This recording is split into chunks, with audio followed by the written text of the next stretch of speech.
சரிங்க, முருகருக்கு கோஷம் என்ன? முருகருடைய கோஷம் அரைவரான்னு போடணும். நீ அங்க போய் நீ பாரத் மாதாக்கு ஜெயன்னு கூப்பிடுற. பாரத தாய் வாழ்வு என்று சொல்வது நல்ல வார்த்தை. ஆனால் நீ சொல்லுகிற நோக்கம் இல்லை, அதான பார்க்கணும். பாகிஸ்தான் பார்டர்லயோ, இலங்கை பார்டர்லயோ, சைனா பார்டர்லயோ போய் பாரத் மாதா ஜெயன் சொன்னா அவங்க மாலை போட்டு வரவேற்கலாம். சிக்கந்தர் தர்கா நிர்வாகம் அந்த கடிதத்தை கொடுக்குறாங்க. 15 மீட்டர் தள்ளி அவங்க தீபம் வைத்ததுல எந்த ஆட்சேபனையும் இல்லைன்னு சொல்லி அந்த கடிதத்துல குறிப்பிடப்பட்டிருக்கு. அப்போ தர்கா நிர்வாகமே ஆட்சேபனை தெரிவிக்காத ஒரு விஷயத்துல இது இவ்வளவு பூதாகரமாக்குறாங்கன்னா இதுக்கு பின்னாடி ஒரு அரசியல் பின்னணி இருக்கு. 10 வருஷம் கழிச்சு தர்காவே சொல்லிருக்கு தீபம் ஏத்தலாம்னு, அப்புறம் பூஜை பண்ணலாம், அப்புறம் எக்ஸெட்ரா எக்ஸெட்ரா எக்ஸெட்ரா போய் அப்புறம் என்ன அவங்க எங்க வந்து நிக்கிறது? ஸ்ரீராமதுடன் சொல்லுபவனுக்கும் ஜெய் ஸ்ரீராம் சொல்லுவனுக்கும் வித்தியாசம் இருக்கிறது. ஸ்ரீராம் வெங்காளு ஏன் சகோதர, அவன் நல்லவன். ஜெய் ஸ்ரீராம் சொல்லுவன் தான் நாட்டில் பிரச்சனைக்குரியவனாக இருக்கு. கடைசியா போட்டு போஸ்ட் கரசேவர்களுக்கு ஆளுநருக்கு நான் ஜெயா இல்லை. அது மாதிரி கூலிப்படைக்கு வேலை செய்யறதுக்கு நான் எடப்பாடி பழனிசாமி இல்லை, நான் ஸ்டாலின் சொல்லி புகைப்படத்தை போட்டிருந்தேன் முதலமைச்சர் ஸ்டாலின் அவர்கள். என்ன சொல்ல வரீங்க? எந்த அரசாக இருந்திருந்தாலும் ஒரே வரியில முடிச்சுட்டு போயிடுவாங்க. நாங்க என்ன பண்ண முடியும், கோர்ட்டு சொல்லிடுச்சு நிலைப்பாட மத்த எல்லா விஷயங்களும் எடுக்கிறாங்க. ஏன்னா சிறைவாசிகள் விஷயத்துல ஆளுநர் கையெழுத்து போடல அப்படின்னு சொல்லி கணக்குல போட்ட அரசாங்கம் பண்ணிடுது. இந்தியாவில் எந்த முதலமைச்சருக்கும் இந்த தைரியம் வருமா என்று கேட்டால் நிச்சயமா வராது. நீங்க சொல்றீங்களா பிம்பத்தை உருவாக்குறோம், அப்படி எல்லாம் சீனை கிரியேட் பண்றோம் எலெக்ஷனுக்கு ஆகியான்ட்டு, இப்படி அதிமேதாரிகள் புரிந்து கொள்ள வேண்டியது நாங்கள் சண்டை போட்டுக் கொண்டிருப்பது ஒன்றிய அரசுடன், அதை கட்டுப்பாட்டுக்கு நீதிமன்றங்களுடன். விளைவு என்ன வேணாலும் இருக்கலாம். அந்த எல்லைகள் தர்கா பக்கத்தில் இருக்கு, அதை ஏற்ற வேண்டிய அவசியம் இல்லை. அதை ஏற்றினா தேவையெல்லாம் பதட்டங்கள் உண்டாகும். அரசாங்கத்தின் நிலைப்பாடு. பாசிசம் எப்படியெல்லாம் பாய்ந்து பார்த்தது. நீதிமன்றத்தை மிரட்டினார்கள், நீதிமன்றத்தில் வைத்து அரசை மிரட்டினார்கள். ஆனால் முத்துவேல் கருணாநிதி ஸ்டாலின் முதலமைச்சர் இருக்கிற காரணத்தினால் எந்த பாசிசத்துக்கும் அடிபணியாமல் தான் மீண்டும் பெரியாரின் வாரிசு, அண்ணாவின் கொள்கை வாரிசு, கலைஞரின் வாரிசு என்பதை இந்த 2 நாள் நிரூபித்து கோடிக்கு லட்சக்கணக்கான இஸ்லாமிய பெருமக்களுக்கும் மைனாரிட்டி மக்களுக்கும் ஒரு நிம்மதி பெருமூச்சை, ஒரு பாதுகாப்பு இருப்பதை போல் உணர்வை ஏற்படுத்தி தந்தவர் தமிழ்நாட்டு முதலமைச்சர். நீங்க கடைசியா முடிக்கும் போது சொன்னீங்க ஒட்டுமொத்த தமிழக முஸ்லிம்களுக்கு ஒரு பாதுகாப்பு உணர்வை ஏற்படுத்தி கொடுத்திருக்கிறாரு முதலமைச்சர் அப்படின்னு சொல்லி. இங்க தமிழ்நாடு முஸ்லிம்களுக்கு திமுக ஒரு பெரிய பாதுகாப்பை கொடுக்கிற மாதிரி பிம்பப்படுத்தப்படுதோ அப்படிங்கிற மாதிரி தோணுது. ஏன் அப்படின்னா சமீபத்துல சோசியல் மீடியால ஒரு கடிதம் வைரல் ஆகுது. அந்த கடிதம் சிக்கந்தர் தர்கா நிர்வாகம் அந்த கடிதத்தை கொடுக்குறாங்க. 15 மீட்டர் தள்ளி அவங்க தீபம் வைத்ததுல எந்த ஆட்சேபனையும் இல்லைன்னு சொல்லி அந்த கடிதத்துல குறிப்பிடப்பட்டிருக்கு. அப்போ தர்கா நிர்வாகமே ஆட்சேபனை தெரிவிக்காத ஒரு விஷயத்துல இது இவ்வளவு பூதாகரமாக்குறாங்கன்னா இதுக்கு பின்னாடி ஒரு அரசியல் பின்னணி இருக்கு. சில தமிழ்நாட்டில் லட்சக்கணக்கான இஸ்லாம் இருக்கிறாங்கன்னா சிலருடைய கவனக்குறைவு, சிலருடைய தெளிவு இல்லாமை, சிலருடைய அதிபிரசங்கித்தனத்தினுடைய விளைவு அந்த கடிதமாக நான் பாக்குறேன். ஏன்னா 1950 இப்படிதான் பாபர் மசூதியில ஒரே ஒரு முறை பூஜை நடத்துவதற்கு அனுமதி கேட்டார்கள். சரி, எப்படி ஒரே ஒரு முறை பூஜை நடத்த அனுமதி கேட்டார்கள், அனுமதி கிடைத்தது. என்ன ஆச்சு அப்புறம்? அவங்களுக்கு இடம் சொந்தம் ஆயிடுச்சு. நாளைக்கு வரலாறு இப்படி ஆயிடக்கூடாது. இந்த அரசு தெளிவாக இருக்கிறது. இந்த நிர்வாகம் இன்னைக்கு இருக்கும், அடுத்த 3 வருஷத்துலயும் 5 வருஷத்துலயும் மாறி போயிடும், வேற ஒரு நிர்வாகம் உட்காரும். 10 வருஷம் கழிச்சு தர்காவே சொல்லிருக்கு தீபம் ஏத்தலாம்னு, அப்புறம் பூஜை பண்ணலாம், அப்புறம் எக்ஸெட்ரா எக்ஸெட்ரா எக்ஸெட்ரா போய் அப்புறம் என்ன அவங்க எங்க நிக்கிறது? சட்ட ஒழுங்கு பிரச்சனை நிற்கும், ஒற்றுமையை கொலைக்கும், மத நல்லிணக்கம் கேள்விக்குறியாகும். இதெல்லாம் பார்த்துதான் 100 ஆண்டு காலமா இந்துக்கள் ஏத்துற இடத்துல ஏத்தினா போதும், அது என்ன தர்கா பக்கத்துல ஏத்தணுமான்றதான் மக்களுடைய கேள்வி. அரசாங்கத்தின் நிலைப்பாடு ஆன்மீகத்தின் நிலைப்பாடுதான் பிள்ளையார் கோயில ஏத்தணும்ட்டு, அவங்க கல்தூளை ஏத்தணும்னு சொல்றாங்க. கல்தூணு கோயில் சம்பந்தப்பட்டதுல அது ஒரு எல்லைக்கூடு அளக்கிறதுக்காக வைக்கப்பட்டது, அதுல ஏத்த முடியாது, ஏற்றக்கூடாதுன்றது அரசாங்கத்தின் நிலைப்பாடு. இந்த தர்கா செய்யிடுச்சு, தர்கா அம்மா பாபர் மசூதி கதை என்னாச்சுன்னு அப்படி நிலைமை வந்துடக்கூடாது இல்ல. தீர்ப்பை மீறி அங்க இருக்கிற மதுரை கலெக்டரா இருக்கட்டும், காவல் ஆணையரா இருக்கட்டும், தமிழ்நாட்டு மக்களை காப்பதற்கும் சிறுபான்மை மக்களுடைய உரிமையை உறுதி செய்வதற்கும், நாட்டில் சட்ட ஒழுங்கு கெடாமல் இருப்பதற்கும், மத ஒற்றுமைக்கு ஊறு விளையாமல் இருப்பதற்கும், மத நிலக்கம் காப்பதற்கும் இந்த அரசு எந்த எல்லைக்கு வேணாலும் செல்லும் என்பதற்கு உதாரணம் கடந்த 3 நாள் சம்பவங்கள். இந்தியாவில் எந்த முதலமைச்சருக்கும் இந்த தைரியம் வருமா என்று கேட்டால் நிச்சயமா வராது. பாஜக ஆளுகிற முதலமைச்சராக இருந்திருந்தால் இந்நேரம் அந்த கோர்ட்டுக்கு போக வேண்டிய வேலையே இருந்திருக்காது. பாஜக அல்லாத மாநில முதலமைச்சர் இருந்திருந்தால் ஹைகோர்ட்டே சொல்லிடுச்சு நான் என்ன பண்ண முடியும்னு வேடம் கட்டி இருப்பாங்க. நீங்க சொல்றீங்களா பிம்பத்தை உருவாக்குறோம், அப்படி ஒரு சீனை கிரியேட் பண்றோம் எலெக்ஷனுக்கு ஆகியான்ட்டு இப்படி அதிமேதாவிகளும் புரிந்து கொள்ள வேண்டியது நாங்கள் சண்டை போட்டுக் கொண்டிருப்பது ஒன்றிய அரசுடன் அதன் கட்டுப்பாட்டிற்கு நீதிமன்றங்களுடன் விளைவு என்ன வேணாலும் இருக்கலாம். ஆனா அதை பத்தி இந்த அரசும் கவலைப்படல, முதலமைச்சரும் கவலைப்படல. ஓகே, கவலைப்படல அப்படிங்கிறது இது ஒரு முதலமைச்சர் தனிப்பட்ட ஒருத்தர் சார்ந்தது இல்லை, அது ஒட்டுமொத்த தமிழ்நாடு மக்களை சார்ந்தது அப்படின்னு தான் புரிஞ்சுக்க முடியும். அப்படி இருக்கும்போது காவல் ஆணையர் அந்த பிரச்சனையின் போது பாஜக எதிர்ப்பு போது சொல்றாரு we will face the consequences அப்படின்னு சொல்லி தைரியமா நம்ம பார்க்கும்போது அது ரொம்ப இந்தியால எந்த ஆட்சியில ஒரு போலீஸ் கமிஷன் பேசுறாரு 10 வருஷம் வீடியோ காட்டுங்க, பார்க்க முடியாது. இல்ல அதுதான் அங்க கேட்க வர்றது என்னன்னா, அது காரணம் யாருன்னா ஆளுகிற தலைவர் சரியாக இருந்தால் அவனுக்கு கீழே இருக்கிற நிர்வாகம் சரியாக இருக்கும். அவர் என்ன நினைக்கிறாரோ என்ன சிந்திக்கிறாரோ அதைத்தான் இந்த அரசின் கலைஞர் ஊழியர்கள் சிந்திக்கிறார்கள். அதனாலதான் சொன்னேன், இப்படி ஒரு முதலமைச்சர் இருக்கிறதாலதான் இங்கே இஸ்லாமிய மக்களுடைய உரிமைகள் பாதுகாக்கப்பட நம்பிக்கை இருக்கிறது. இல்ல மதுரை மக்கள், நீங்க ஆரம்பத்துல சொன்ன மாதிரி அந்த கோயில் நிர்வாகம் சார்ந்த மக்களும் சரி, மதுரை சுத்தி இருக்கிற மாற்று மத சகோதரர்கள் சரி, அவங்க இந்த பிரச்சனையை எப்படி அணுகுறாங்க, எப்படி பார்க்க? மதுரை மக்களுக்கு இப்படி ஒரு சம்பவம் வெளியூர்ல இருந்து பண்ணிட்டு பிரச்சனை பண்ணிட்டு போயிடுறாங்க, எங்களுக்கு அங்க எந்த தொடர்பு இல்லைன்னு மக்கள் சொல்லியிருக்காங்க. மக்கள் ரொம்ப தெளிவா இருக்காங்க. வந்தவெல்லாம் ஒரு நாள் பிரச்சனை பண்ணிட்டு போயிடுவோம், நாங்க தான் இங்க வாழணும், நாங்க இந்துவும் முஸ்லீமும் கிறிஸ்தவர்களும் சீக்கியர்களும் ஜெயினும் ஒன்னா அண்ணன் தம்பியா சகோதர பாசோடு இருக்கிறோம்ன்றதான் நிலைப்பாடு. இது இங்க மட்டும் நிலைப்பாடு இல்ல, அயோத்தி எடுத்துக்கோங்க. அயோத்தி பாராளுமன்ற தொகுதியில் பாஜக ராமர் கோயில் கட்டின பிறகு மண்ணை கவுகிறது, அந்த உள்ளூர் மக்கள் ஓட்டு போடல. அயோத்தி கோயில் இருக்கிற வார்டு ஒரு முஸ்லீம் ஜெயிக்கிறாரு. ஓகேங்களா, அயோத்தி அந்த இது கார்பரேஷன் உங்களுக்கு பிடிக்க முடியல, எம்எல்ஏ பிடிக்க முடியல, பார்லிமெண்ட பிடிக்க முடியல. ஏன்னா அந்த மக்களுக்கு தெரியும் வெளியூர்ல இருந்து வந்து குழப்பம் மண்டு போயிட்டானுங்க, இது மக்களை திசை திருப்புவதற்காக, அவ்வளவுதான். ஓகே, நடிகர் விஜய், நடிகர் இல்ல தவிக தலைவர் விஜய், ஒரு நடிகர் தான், நடிகர் தான், அவர் அப்படிதான் அறிமுகப்படுத்தணும்னு சொல்றேன். ஆமா சரி, உங்க பேச்சுக்கு நான் வரேன். நடிகர் விஜய் அப்படின்னு இருக்கட்டும், அவர் வந்துட்டு இந்த பிரச்சனை குறித்து இது வரைக்கும் வாய் திறக்கல, மௌனம் காக்குறாரு, இதை எப்படி பாக்குறீங்க? இல்ல பனையூர்ல ஒண்ணும் யாரும் போய் சொல்லியிருக்க மாட்டாங்க, தூங்கிட்டு இருப்பாருன்னு நினைக்கிறேன். அவர் மட்டும் இல்ல பச்சை துரோகம் மார்பில் குத்தி இருப்பது அதிமுக பொதுச்செயல எடப்பாடி பழனிசாமி சேர்ந்திருக்கிற கூட்டணிக்கு விசுவாசமாக இருக்க வேண்டும். அமித்ஷாவுக்கும் நரேந்திர மோடிக்கும் தன்னுடைய இதை விசுவாசத்தை காட்ட வேண்டும் என்பதற்காக ஒரு புரிதலே இல்லாமல் முழுக்க இந்துத்துவ சக்திகளுக்கு மத விரோத மதத்துக்கு ஆதரவாக பிஜேபிக்கு ஆதரவாக எடப்பாடி பழனிசாமி கருத்து தெரிவித்திருக்கிறார். அவரிடத்துல அதான் எதிர்பார்க்க முடியும், அவரால் பேச முடியாது. ஏன்னா அமித்ஷாக்கும் நரேந்திர மோடிக்கும் நடுவில் உட்கார்ந்து இருக்கிறார், அவ்வளவுதான். அது அந்த கட்சியில் இருக்கிற இஸ்லாமியர்கள் யோசித்து பார்க்கணும். அந்த கட்சியை ஆதரிப்பதா சொல்ற மற்ற யாராவது மைனாரிட்டி மக்கள் வந்து யோசிச்சு பார்க்கணும். பச்சை துரோகத்தை கடந்தெடுத்த அயோக்கிய தனத்தை திரு எடப்பாடி பழனிசாமி பண்ணியிருக்கிறார். நீதிமன்ற தீர்ப்பை அமுல்படுத்தி இருக்க வேண்டும்.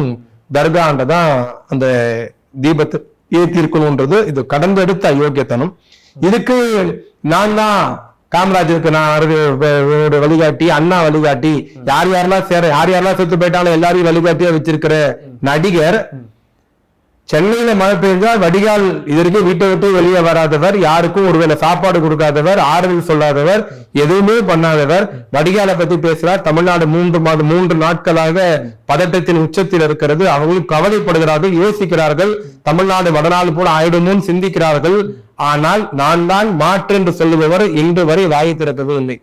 அதுக்கு என்ன காரணமா இருக்கும்? வாயை திறந்தா ஓனர் கோச்சுப்பாரு பாஜக கோச்சு. ஆமா, மக்களுக்கு ஆதரவா வாயை திறந்தா ஓனர் கோச்சுப்பாரு, ஓனருக்கு ஆதரவா வாயை திறந்தா மக்கள் கோச்சுப்பாங்க. ஒரு நிலையில்லாத மனிதன் மற்ற பேச்சை கேட்டு ஆடிய பொம்மை இப்ப எந்த பக்கம் சாயறதுன்னு தெரியாம யோசிச்சுட்டு இருக்கு. இல்ல அப்படிதான் இதை புரிஞ்சுக்க முடியுது. ஏன்னா அவர் வந்து திமுக வந்து அரசியல் எதிரியா வந்து என்ன செய்யறாரு சொன்னா மேற்கோள் காட்டுறாரு. சொல்ல போனா பாஜகவை எதிர்க்கிறத விட திமுக ரொம்ப அதிகமா எதிர்க்கிறார். அப்படி இருக்கும்போது இந்த இடத்துல திமுகவும் பாஜகவுக்கு எதிராக இருக்கும்போது அவங்களோட சேர்ந்து எதிர்ப்பா காட்ட முடியும். அந்த பக்குவமும் அந்த நிதானமும் அந்த பொறுமையும் அந்த அரசியல் என்ன சொல்றது ஒரு உதாரணமாலாம் அவர்கள் இருக்க முடியாது. காரணம் அவரே RSS பெற்றெடுக்கப்பட்ட கள்ள குழந்தைதான். அது எவ்வளவு நாள் அவருக்கு பொறுமையா இருப்பாரு. எடப்பாடி பழனிசாமி வாயை திறந்துட்டாரு, ஏதோ ஒரு பக்கம் சொல்லிட்டாரு நான் பிஜேபி பக்கம் தான் அப்படின்னு சொல்லிட்டாரு. இவர் யார் பக்கம்?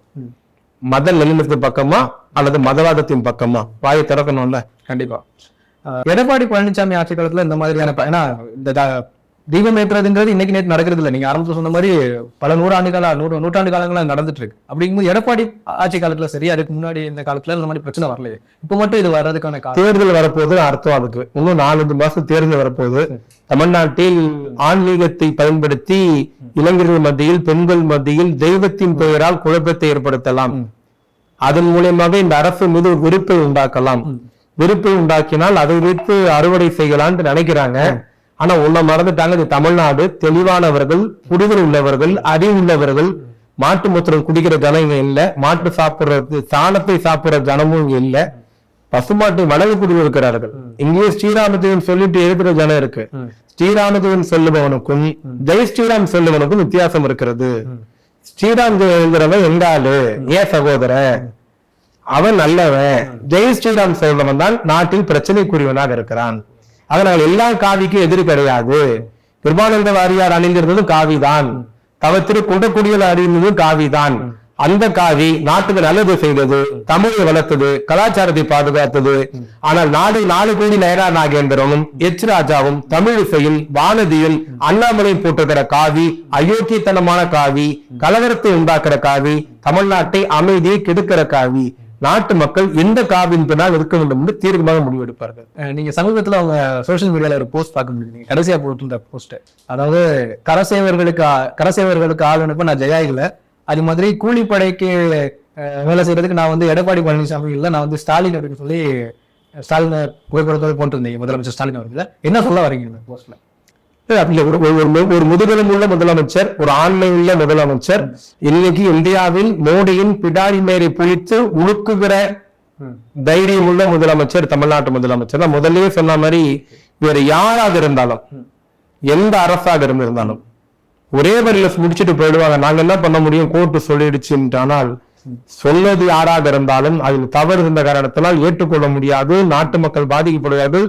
நான் அடுத்த சங்கதியை பத்தி யோசித்த தலைவன் தமிழ்நாட்டு முதலமைச்சர். இதே நிலைப்பாட மத்த எல்லா விஷயங்களும் எடுக்கிறாங்களா? ஏன்னா சிறைவாசிகள் விஷயத்துல ஆளுநர் கையெழுத்து போடல அப்படின்னு சொல்லி கணக்குல போட்ட அரசாங்கம். எங்களால் என்ன முடியும், பொருள் தர முடியும், கொடுத்தோம். எங்களால் லீவு தர முடியும், கொடுத்தோம். எங்களால் ட்ரீட்மெண்ட் தர முடியும். எங்கள் சக்திக்கு உட்பட்டு நாங்கள் செய்தோம். அது கொண்டு பண்ண முடியும். ஓகே, முடிவு எதை நோக்கி அமையும் நினைக்கிறேன்? உச்ச நீதிமன்றத்தை நோக்கி இருக்கிறோம். இன்னும் உங்களுக்கு நீதியின் பால் நம்பிக்கை இருக்கிறது. ஏதோ ஒரு நம்பிக்கை ஒளி தெரிகிறது. நீங்களுக்கு உச்ச நீதிமன்றம் நியாயம் கொடுக்கும் என்று திமுக எதிர்பார்க்கவில்லை, தமிழ்நாட்டு மக்கள் எதிர்பார்த்து கொண்டிருக்கிறார்கள். கண்டிப்பா அது சரியான ஒரு தீர்ப்பு வரணும் அப்படின்னு நம்ம எல்லாரும் எதிர்பார்க்கிறோம். இன்னொரு கேள்வியும் இருக்கு, நான் அது ஆரம்பத்திலே கேட்டுக்கணும் அந்த கேள்வியை. ஆக்சுவலி நான் தர்கா நிர்வாகத்தினுடைய கடிதம் பத்தி சொன்னல, அதே மாதிரிதான் கிட்டத்தட்ட அங்க இருக்கிற மாற்று மதத்தவர்கள், முஸ்லீம் அல்லாதவர்கள் வந்து எப்படி இது வந்து நான் முஸ்லீமும் இந்துக்களும் ஒற்றுமையா இருக்கிறோம், இது வெளியூர்ல வந்து பிரச்சனை பண்றாங்க அப்படிங்கிற நிலைப்பாட்டுல இருக்காங்களோ, சேம் அதே மாதிரி அங்க இருக்கிற முஸ்லீம்களும் நீங்க இங்க வந்து ஏத்தாதீங்க, இது வரைக்கும் வாய் திறந்து பேசல. அப்ப முஸ்லீம்கள் பேசணும் அப்படிங்கிறத எதிர்த்தரப்பினர் எதிர்பார்க்கிறாங்களா? நீங்க என்ன நினைக்கிறீங்க? அவங்களோட நோக்கம் என்னன்னா, அவங்க வழக்கு போட்ட ரவிக்குமாரோ, இந்து முன்னணியோ, RSSஓ, இந்து விஸ்வ பரிஷத்தோ, பஜ்ரங் தளோ, அதனுடைய எல்லாத்துக்கும் மூலமாக இருக்கிற பாஜகவோ நோக்கம் என்னன்னா, இப்படி ஆரம்பித்தால் அது கடைசி எங்க போய் நிற்கும்னு தெரியும். ஓகேங்களா? ஆடு கோழி பலியிடக்கூடாதுன்னு ஆரம்பிச்சாங்க. முதல்ல அங்கதானே ஆரம்பிச்சாங்க 6 மாசத்துக்கு முன்னாடி. இப்ப எங்க வந்து நிக்குது? கோவில் பக்கத்துல தீபத்துல வந்து நிக்குது.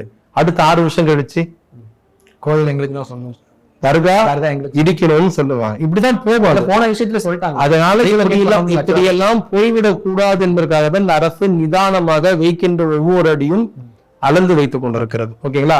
அங்க பொறுத்த வரைக்கும் உள்ளூர் மக்கள் நிம்மதியாகவும் ஒற்றுமையாகவும் இருக்கிறார்கள், எந்த பிரச்சனையும் இல்லை. இதை வைத்து ஒரு பிரச்சாரம் செய்யலாம், இதை வைத்து ஒரு இந்து விரோதின்னு காட்டலாம், இந்த வைத்து திமுகவை வந்து வீழ்த்தலாம். சில மதவாத கூட்டங்கள் துடித்து, தமிழ்நாட்டில் எத்தனை மாடாதிபதிகள் இருக்கிறார்கள்? யாருன்னா ஒருத்தரை பத்தி பேசுறாங்களா? எத்தனை பட்டாச்சாரியர்கள் இருக்கிறார்கள்? எத்தனை கோயில் பூசாரிகள் இருக்கிறார்கள்? இவ்வளவு ஆன்மீக பெரியவர்கள் இருக்கிறார்கள். யாருமே வாயை திறக்கலையே.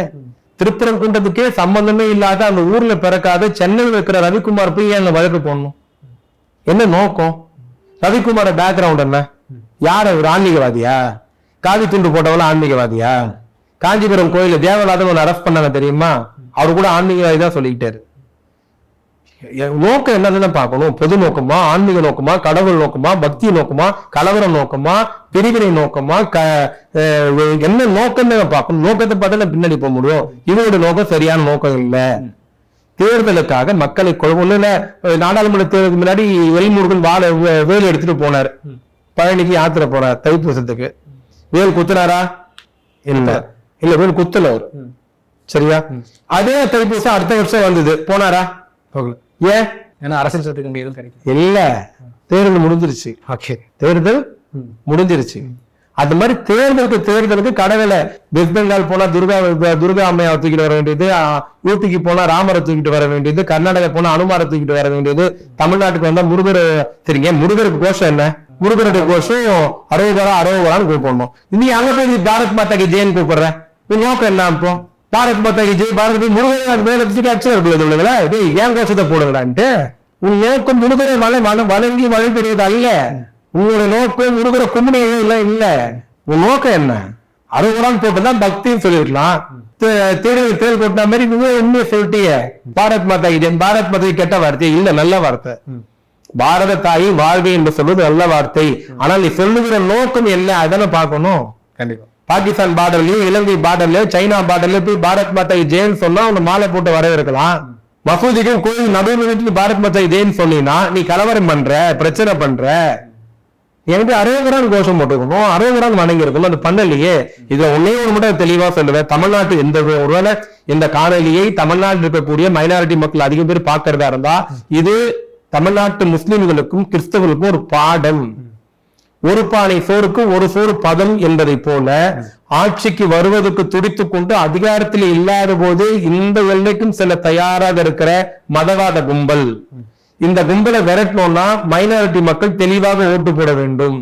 நடிகரை பார்த்தோம், புதுசா ஒருத்தர் வாய்ப்பு கொடுக்கலாம். 2 பேருமே பார்த்துட்டோம். அவர் சினிமா நல்லா நடிச்சாரு, நல்லா டான்ஸ் ஆடினாரு, நல்லா முத்தம் கொடுக்குறாரு, நல்லா லவ் பண்றாரு, நல்லா ட்ரெஸ் பண்ணிட்டு இருக்கிறாரு, ஒரு புதுசா வாய்ப்பு கொடுப்போம்னு பார்த்தா உச்சகட்டமா தமிழ்நாடு பத்திரிந்து கொண்டிருக்கிறது. 3 நாளாக வாயே திறக்காத இந்த நடிகரா மைனாரிட்டி மக்களை காப்பாற்ற போகிறார். வீட்டை விட்டு வெளியே வராத இவரா நமக்காக போராட போகிறார். வீட்டை விட்டு வெளியே வந்தா அனுமதி கொடுக்க மாட்டேங்கிறீங்களா? அவரு வீட்டை விட்டு வெளியே வர அனுமதி தரலைங்க. அதுக்குலாம் அவர் எங்க வேணா போலாம். சரி. இப்ப கோவா கல்யாணத்துக்கு போனார், கீர்த்தி சுரேஷ் கல்யாணத்துக்கு நாங்க வீட்டு அனுமதி கேட்டாரு. திருச்சா வீட்டுக்கு பிறந்த நாளைக்கு போய் நாயை தடையை நின்றாரு, எங்ககிட்ட அனுமதி கேட்டா போனாரு. அதுக்கு இதுக்கெல்லாம் சம்பந்தம் இல்லை. அது பர்சனல். அது அவர் பொதுக்கூட்டம் நடத்த மாட்டோம். நாங்க எங்கிட்ட கவர்மெண்ட் அனுமதி கேட்டு அனுமதி தரணும் கத்துனீங்க. இப்ப ரங்கசாமி அங்கிள் கத்துனீங்களா? பாண்டிச்சேரியில் அனுமதி தரல. இப்போ இவங்க ரங்கசாமி அங்கிள் சொல்லுவாரு. அவரு கிட்டத்தட்ட ஒரு 3-4 தடவை சந்திச்சுட்டாங்க. காலில் தான் ஊழல ஒண்ணும். இப்ப அங்க போய் ரங்கசாமி அங்கிள் எப்படி அனுமதி தரல கேட்பாரு. அவரு அறிவு இல்லையா உங்களுக்கு? அதுக்கும் ஸ்டாலின் அங்கிள் வேணா சொல்ல வாய்ப்பு இருக்கு. அதுக்குமே ஸ்டாலின் அங்கிள் அப்புறம் நான் ஏதாவது சொல்லிட்டு பெரிய சர்ச்சையா. அப்புறம் பாண்டிச்சேரியில் அனுமதி தரலாம் எங்களுக்கு என்ன சம்பந்தம் இருக்கு? எங்களுக்கு தான் இருக்கா?